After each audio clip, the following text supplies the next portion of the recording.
लोकार्पण प्रसंगी उपस्थित संपूर्ण विश्वामध्ये संपूर्ण विश्व में लोकप्रिय हमारे देश के यशस्वी प्रधानमंत्री आदरणीय नरेंद्र मोदी जी का संत सेवालाल महाराज की इस पुण्य भूमि में मैं हार्दिक स्वागत करता हूं। आज कार्यक्रमाला उपस्थित राज्यपाल CP राधाकृष्णन साहेब, त्याचबरोबर माननीय कृषी मंत्री शिवराज सिंह चौहान साहेब, माननीय मंत्री राजीव रंजन जी, आमचे लोकप्रिय उपमुख्यमंत्री देवेंद्र फडणवीस जी, दुसरे आमचे आदरणीय उपमुख्यमंत्री अजितदादा पवार, व्यासपीठावरील सर्व माझे मंत्रीगण आणि ज्यांनी अतिशय मेहनत घेऊन हे पोहरादेवीचं अतिशय पवित्र कार्य पूर्ण करण्याचा प्रयत्न केला ते आपले पालकमंत्री संजय राठोड जी,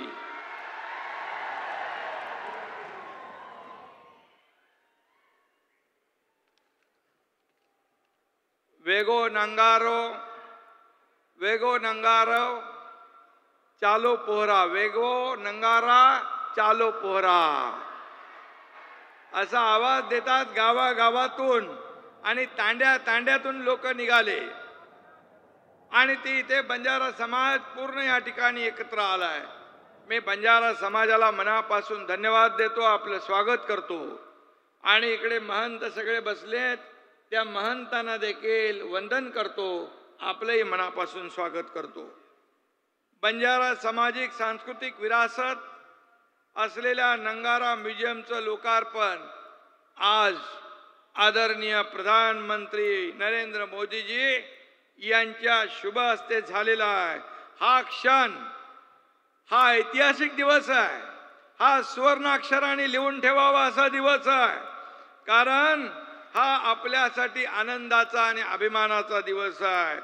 खरं म्हणजे हे म्युझियम पाहिलंय, हे पोहरादेवी बंजारा समाजाची काशी म्हणून ओळखतो आपण। खऱ्या अर्थाने आज इथं काशी उभी राहिली आहे असं म्हटलं तर वावगं ठरणार नाही आणि म्हणून आज जे काही इथे उभं केलेलं आहे पोहरादेवीचं वास्तू जी आहे, तिथे सगळी बंजारा समाजाची संस्कृती परंपरा सगळं दाखवलेलं आहे। खरं म्हणजे हे फार तुम्ही भाग्यवान आहात की जेव्हा रामराव महाराजांनी इच्छा व्यक्त केली होती की आदरणीय प्रधानमंत्री महोदयांनी एकदा या ठिकाणी यावं, पण ते कुणाच्या नशिबात योग आला नाही, तो आदरणीय प्रधानमंत्री मोदीजींच्या नशिबात योग आला आणि आज त्याचं लोकार्पण झालेलं आहे। आणि म्हणून जगण्यासाठी वनवन भटकंती करणाऱ्या बंजारा समाजाला संत सेवालाल महाराजांनी जगण्याचा अधिकार दिला, त्यांना जगण्याचा मार्ग दाखवला आणि हा समाज कष्टानं आणि मेहनतीनं प्रामाणिकपणे प्रगती करतोय।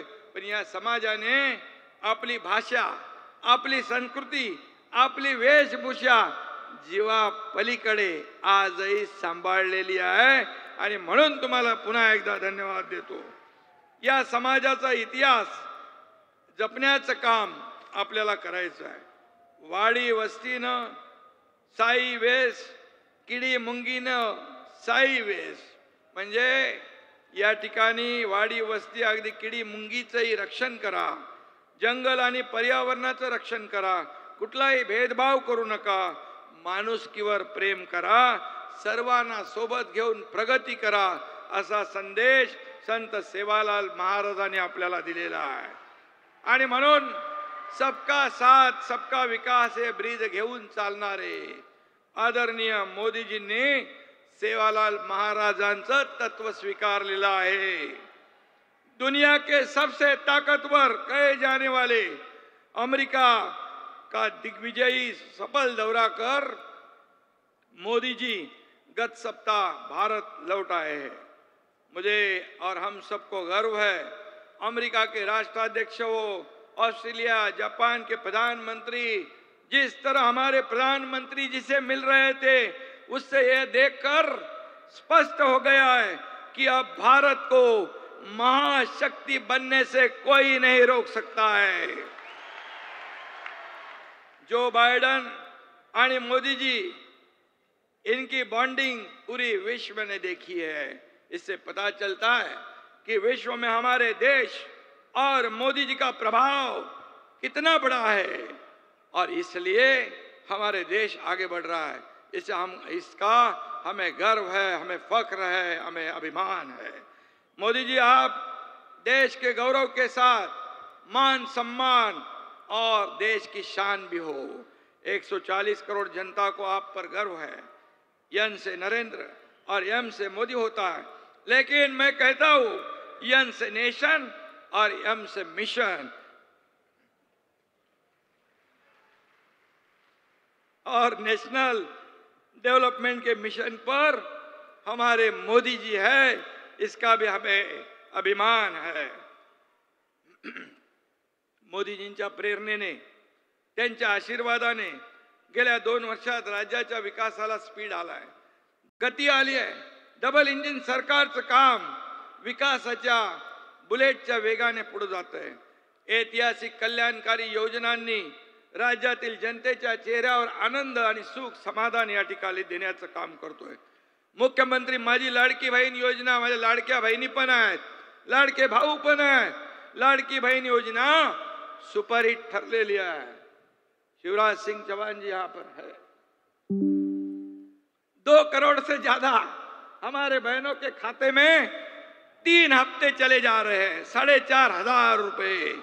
और ये योजना विपक्ष कहते हैं कि हम बंद करेंगे, लेकिन कोई भी माई का लाल हमारे बहनों की ये लाडली बहन योजना कभी बंद नहीं कर सकती है, क्योंकि ये हमारे गौर गरीब बहनों के लिए है। हमारे मोदी जी के नेतृत्व में हम इस राज्य का कारोबार कर रहे हैं, और इसलिए डबल इंजन की सरकार सभी वर्ग को न्याय देने का काम कर रहा है। किसान हो, माता बहनें हो, मेरे भाई लाडले भाई हो, ज्येष्ठ हो, बुजुर्ग हो, सभी लोगों को न्याय देने का काम कर रहे हैं। शेतकरी, कष्टकरी, गरीब, महिला, युवक या सगळ्यांना डोळ्यासमोर ठेवून आम्ही काम करतोय। त्यामुळेच आपलं सरकार आता लाडकं सरकार झालेलं आहे, आणि म्हणून आपल्याला मी मनापासून शुभेच्छा देतो। मोदीजी महाराष्ट्रात जेव्हा येतात तेव्हा रिकाम्या हाताने येत नाहीत किंवा नुसतं भाषण देऊन जात नाहीत, ते महाराष्ट्राला भरभरून देतात। ते आमच्याकडून कामही करून घेतात आणि पाठीवर शाबासकीची थापही देतात। हा त्यांचा मोठेपणा आहे। परंतु त्यानंतरही विरोधक टीका करतच राहतात। लेकिन मैं कहता हूं, जलने वाले जलेंगे, बढ़ने वाले आगे ही बढ़ेंगे। मोदी जी के नेतृत्व में हम पूरे विश्व पर राज करेंगे। आणि म्हणून केवळ मुंबई नाही, पुणे नाही, सगळी शहरं जी आहेत ही विकसित झाली पाहिजे, शक्तिशाली झाली पाहिजे, असा आपला प्रयत्न आहे। आणि म्हणून त्यासाठी प्रचंड ऊर्जा, सामर्थ्य आणि इच्छाशक्ती लागते। ती आम्हाला आदरणीय मोदीजींकडून मिळते, आणि अशीच ऊर्जा आणि सामर्थ्य संत सेवालाल यांच्या स्मारकामुळे देखील मिळणार आहे। आणि म्हणून मी आपल्याला मनापासून धन्यवाद देतो, मनापासून आपल्याला शुभेच्छा देतो की आता एक मोठं काम उभं राहिलेलं आहे। संजय राठोड यांनी सातत्याने प्रयत्न केला। देवेंद्र जेव्हा मुख्यमंत्री होते तेव्हा सुरुवात झाली, पण मधल्या सरकारमध्ये संजय काही पैसे मिळाले नाही।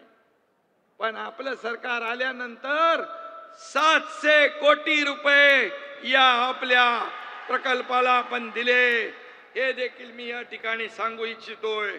आणि म्हणून मी आदरणीय मोदीजींना मनापासून धन्यवाद देतो की त्यांनी आणखी एक मोठं काम केलं। महाराष्ट्राला मराठी भाषेला अभिजात भाषेचा दर्जा दिला।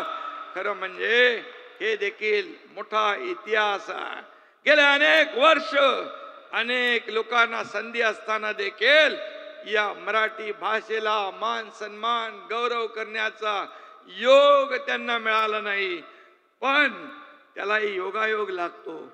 आणि म्हणून नवीन नवीन मोठी मोठी कामं, नवीन नवीन निर्णय मोदीजींच्या काळात होतात. भूमिपूजन ज्याचं होतं त्याचं लोकार्पण पण मोदीजींच्या काळात होतं. हा इतिहास आहे, त्याला योगायोग लागतात. आणि म्हणून मी आपल्या सगळ्यांना मनापासून धन्यवाद देतो. मनापासून मोदीजींना मी त्यांचं अभिनंदन करतो आणि त्यांना खूप खूप धन्यवाद. जय हिंद, जय महाराष्ट्र, जय सेवालाल, जय सेवालाल.